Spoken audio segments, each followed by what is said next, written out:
తెలుగు సినిమాకి ఉన్న 4 పిల్లర్లలో సురేష్ బాబు ఒకరు.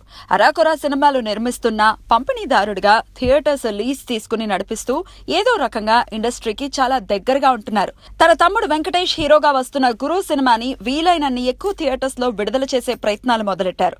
ఇందులో భాగంగా నిన్నే విడుదలైన పవన్ కళ్యాణ్ కాటమరాయుడుపై నెగటివ్ టాక్ స్ప్రెడ్ చేసే ప్రయత్నాలు మొదలెట్టారు. తనకు దగ్గరైన వాళ్లతో మాట్లాడుతూ కాటమరాయుడు ఎక్కువ రోజులు ఆడలేదని, ఆ సినిమా మొదటి సోమవారం నుండి బలహీన పడుతుందని, వారంలోపు సగం థియేటర్స్ ఖాళీ అవుతాయని తన అభిప్రాయం వెళ్లబుచ్చారట.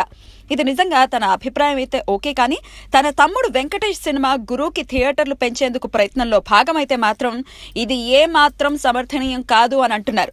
ఇదిలా ఉంటే గోపాల సమయంలో పవన్ కళ్యాణ్ కి సురేష్ బాబుకి ఏదో విషయంలో పొరపచ్చాలు వచ్చాయని వినికిడి. సురేష్ బాబు తన అక్కసును వెళ్లబుచ్చుకోవటానికి అది ఓ కారణం అని అంటున్నారు.